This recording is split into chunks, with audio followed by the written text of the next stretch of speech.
Now dual theory में ये second video है जिसमें हमने देखना है कि there are some factors which affects the photoelectric emission. जिसमें सबसे पहला है इफेक्ट ऑफ इंसिडेंट रेडिएशन। उसकी इंटेंसिटी को अगर हम फोटो इलेक्ट्रॉन के डिपेंडेंस पे ध्यान दें, सोचें तो how it is going to affect. Let's से इंटेंसिटी ऑफ इंसिडेंट रेडिएशन हमने क्या करी, तो ये आई है। किसी एक पर्टिकुलर इंटेंसिटी के लिए जब हम फोटो इलेक्ट्रॉन्स और कट ऑफ के अगेंस्ट में ग्राफ प्लॉट करते हैं तो it meets the cut off potential at V naught. लेट्स से इंटेंसिटी को हम इंक्रीज कर देते हैं, दुगुनी कर देते हैं, 2I0 कर देते हैं, 2I कर देते हैं, तो what we observe photoelectrons थोड़ी तो बढ़ती है लेकिन कट ऑफ पोटेंशियल सेम हो जाती है। Conclusion for this is the cutoff potential remains same with the increase in intensity of radiation, but photoelectrons may change.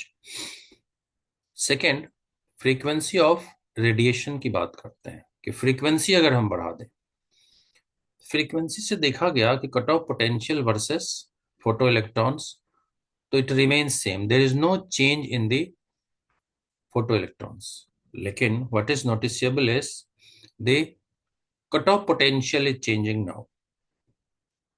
Let's say कि nu 2 is more than nu 1, तो cut off potential भी accordingly shift हो जाती है, बढ़ जाती है, change हो जाती है। तो यहाँ पे ये कंक्लूजन देना हमें। सिमिलरली हम एक और फैक्टर देखते हैं which means cut off potential versus frequency के ग्राफ लेके देखते हैं। अगर हम कट ऑफ पोटेंशियल और फ्रीक्वेंसी ग्राफ प्लॉट करें then something unique we are going to find. What is that? Let us C.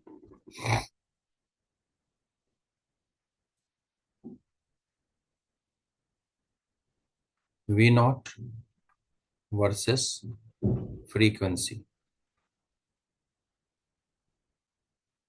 Right.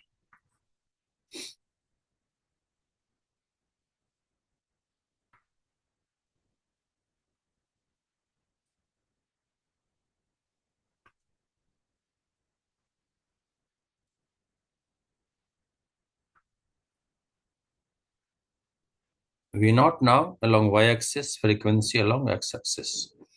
तो graph is linear, but graph is not starting from origin.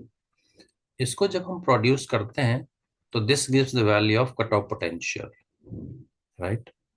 Also ये जो slope है हमारे graph की, this slope is very significant.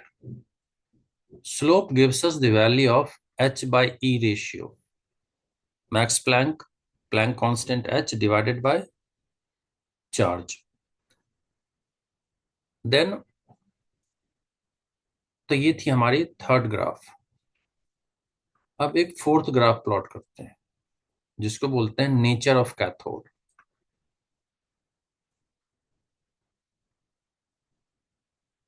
Right.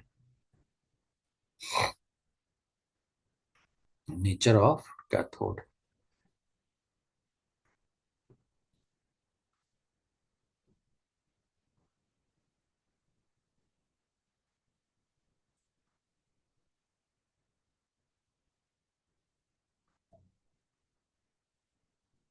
एक तरीके से ये जो ग्राफ अभी हमने प्लॉट करी है यही प्लॉट होगा, लेकिन थोड़ी सी बात बदलेगी और इससे कुछ न्यू ऑब्जर्वेशन हम लेंगे। क्या, वो देखते हैं। लेट्स से हमारी ये फर्स्ट है मेटल ए के लिए, देन सेकेंड हम प्लॉट करते हैं and this is for metal B. दोनों में क्या फर्क है? तो फर्क ये है कि इन दोनों की जो फ्रीक्वेंसी है, इस फ्रीक्वेंसी को हम क्या बोलते हैं? This is new not and this is called threshold frequency, THRESHOLD, threshold frequency, minimum frequency required to start the photoelectric effect. तो इसके लिए थ्रेशोल्ड फ्रीक्वेंसी अगर हम देखें तो न्यू नॉट अगर हम बी की देखें और न्यू नॉट अगर हमारी ए की देखें, तो ए की बहुत कम है as compare to B, which means A is a light metal और बी क्या है, तो हैवी मेटल है, राइट, हैवी मेटल है, विच मीन्स इनकी, क्योंकि कट ऑफ की वैल्यू ज्यादा है, थ्रेशोल्ड फ्रीक्वेंसी ज्यादा है बी के लिए, this requires ultraviolet radiation, high energetic radiation to start the photoelectric emission. जबकि लाइट मेटल को हम कॉमन अगर व्हाइट लाइट भी देंगे तो photoelectric emission is very much possible, right. तो ये था factors affecting the photoelectric emission. और इस चैप्टर से ये चार ग्राफ, चार में से दो तो आना ही आना होता है, इसलिए बहुत बहुत इंपॉर्टेंट है।